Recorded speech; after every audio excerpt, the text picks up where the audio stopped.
everybody, I'm MarlyBird and you're watching the MarlyBird YouTube channel. In this video, you're going to learn how to make a thick ribbed scarf. Now this is made using a combination of knit stitches and purl stitches wider than the traditional knit 1, purl 1 or knit 2, purl 2. We're actually going to do a knit 7 and then a purl 7 to create a really super cute scarf. This scarf was designed by Michelle Max and is a free pattern available for download over at redheart.com. If you join me down here, I'm going to show you what you need to get started. For this video, you want to make sure you download the pattern over at redheart.com for the thick ribbed beginner scarf. You're also going to need a pair of size 9 or size 5.5 millimeter knitting needles, and you're going to need a skein of Red Heart with Love yarn. This particular scarf was made using the lettuce colorway, and that's the one I'm going to use today to demonstrate how to do these stitches. For my demonstration and for my little tips and tricks, I'm actually going to also include that you should get 2 stitch markers. Now, they don't have to be stitch markers like these. They can be any stitch markers you want to use, but this is the most important part, is that you want to make sure they are 2 different colors, and you're going to be able to see why here in just a second. Now, in the pattern, it states that you need to use your size 9 or 5.5 millimeter knitting needles and cast on 35 stitches. I've already done that. I've cast on 35 stitches. I use the long tail cast on, but if you want to use a knitted cast on or a cable cast on, you absolutely could do that. I have 35 stitches and I begin to work my rib pattern. To do that, I am using circular needles, but I am not working circularly. I'm placing the needle with all the stitches on it into my left hand and the needle with no stitches into my right hand, just like you normally would if they were 2 individual needles. The pattern states that I'm going to begin with a knit 3. So if you can see, I'm holding my tail out of the way. The reason I do that is because I want to make sure I don't accidentally knit with my tail, because that's a pain in the rear. I'm going to go ahead and take my right hand needle. I go into the stitch just like to knit, yarn over my right hand needle, and then pull that stitch through the needle and off. I'm going to do that again. Go in, around, out, off. In, around, out, off. In, around, out, off. Now I have 3 more I need to do, and I'm going to do them holding my yarn cotton or English, so that way you guys can see how that works as well. I go in, around, out, off. In, around, out, and off. So 1, 2, 3, 4, 5, 6, one more. In, around, out, off. Now here's where the stitch markers come into play. I'm going to go ahead and I'm going to use my silver stitch marker right now after these first 7 stitches. The reason I'm doing that is because in the pattern, it states that the next section of this pattern is the repeat section, and the first 7 here is like the start off row. Now, the reason I made the stitch markers different colors is the silver stitch marker is going to let me know that this is a row 1. Okay, so when I put down my knitting and I take a couple days off and I pick it back up and I'm just like, which row am I on? If I make a note in my pattern that the silver stitch marker, if that's the one facing me, like it's the one closest to the end that I'm working on, is there, then I know that that is a row 1. Okay, so I'm using not only a stitch marker to signify that these 7 stitches are not part of my repeat, I'm also using it to let me know, okay, when I look at that marker, that's my row 1. I go ahead and I continue on in pattern, and it says that I'm going to repeat purl 7 and then knit 7. So I'm going to go ahead and I'm going to bring my yarn between my needles to purl, take my right hand needle, go into the stitch as if to purl, purl it, and off. So in, around, out, off. In, around, out, off. So there's 3. In, around, out, off. Now let's do that with my yarn in my other hand. You'll notice that it's the exact same motion. It's just I use my yarn, I put my yarn in a different hand. Now, those of you who've been watching the knitting videos know that continental is my preferred method of knitting, and so I'm a little bit slower when it comes to English, so forgive me. In, around, and you'll notice around, I'm not going around this way. You want to go around where it's over top. It's like you're going over top of the needle and back down. Out, off. In, around, out, off. So that should be 7. And it's really convenient because I have the marker there to let me know. 1, 2, 3, 4, 5, 6, 7. Now it's time to knit. I bring my yarn between my needles so that it's in position to knit. And I go ahead and I knit 7. In, around, out, off. In, around, out, off. You can see how this becomes very repetitive. Out, off, in, around, out, off, in, around, out, off. Now let's count how many I've done. Now I don't have the convenient stitch marker here this time to let me know where I started my stitches again, but what I do have is the stitches that I did before were purls. So I have these nice little purl bumps to let me know, okay, when I no longer see a purl bump, I know I'm on a knit stitch. So I can see there's a purl bump right there, but right here there isn't. So that's my first knit stitch. So I can start counting from there. 1, 2, 3, 4, 5, 6. So I have one more. So in, around, out, and then off. Now I have to go on and I do 7 purls. I'm going to go ahead and switch back to continental. So those of you who are curious how to purl continental, this is how I do it. Bring my yarn between my needles. I go in, around, out, off.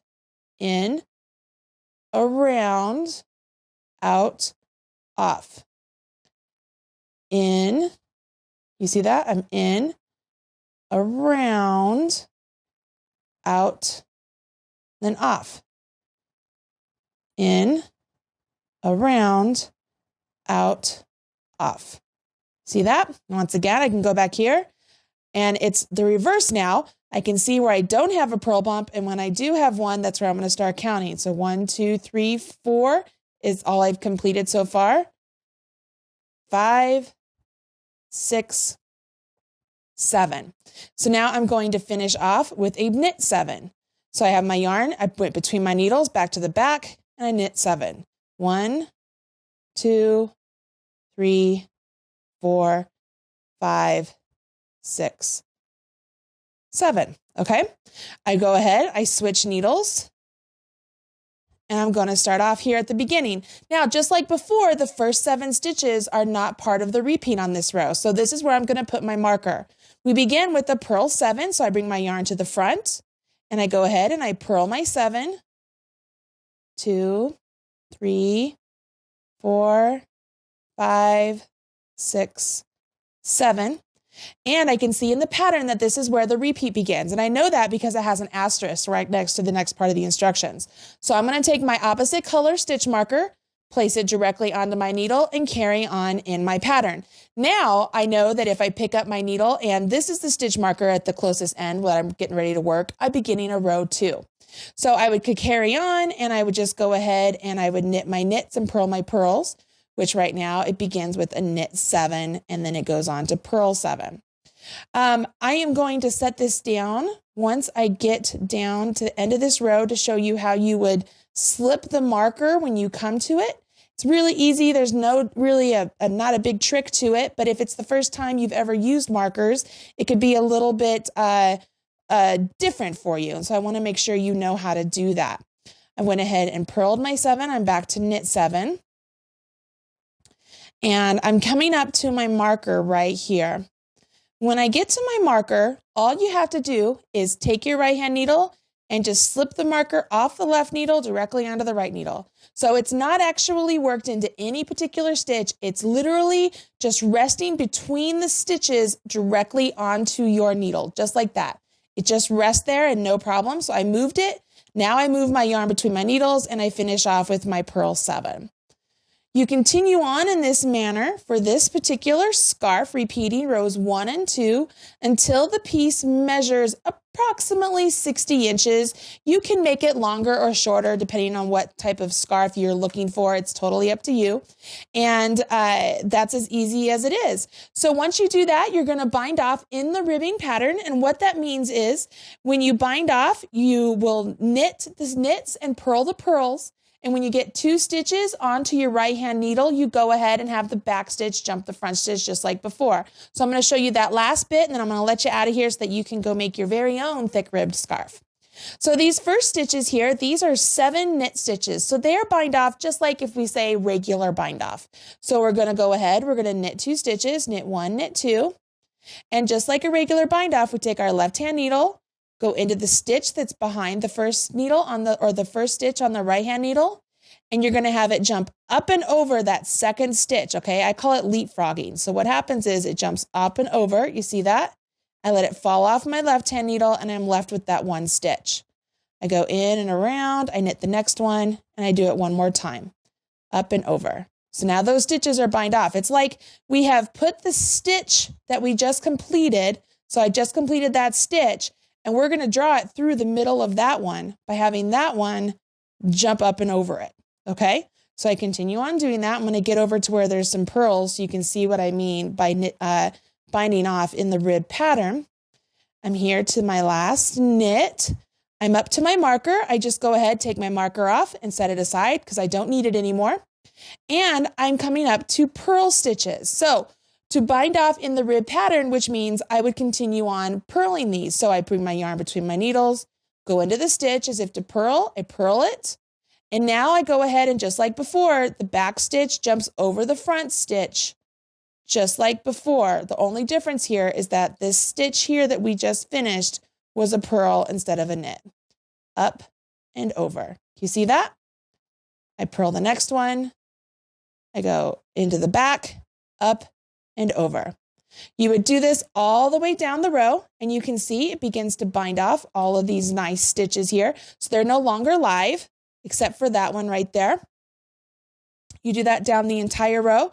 When you get to the end of the row, let's pretend we're at the end of the row, okay? You go ahead, you grab your scissors, cut your yarn, always leave 4 to 6 inches of a tail. So that way you have something to weave in later on. Nothing worse than having a tail that's too short. You get down here to the end. If this was the end of the row, remember, we are pretending this is the end of the row. Don't do this in the middle of your scarf. You're going to take your needle, go ahead and pull that working loop that's on your needle up and out, give it a tug, and your stitches are all bound off and you're ready to go with your really cute thick ribbed scarf. It's that simple. Okay, now you know how to make the thick ribbed scarf by Michelle Max. Once again, the pattern is available for free over at redheart.com. Also at Red Heart, you will find a link to all the materials you need for this particular pattern. The only thing you will need to add to it are the stitch markers if you want to use my little tip of being able to add the stitch markers where the repeat begins for each row, so that way you have a little cue of when you're on row 1 or when you're on row 2. I hope you enjoyed this video as it's part of the Learn to Knit series right here on the MarlyBird channel. I hope you'll come back for more. And as my kids say, please smash that like button. I'll talk to you guys soon. Bye-bye.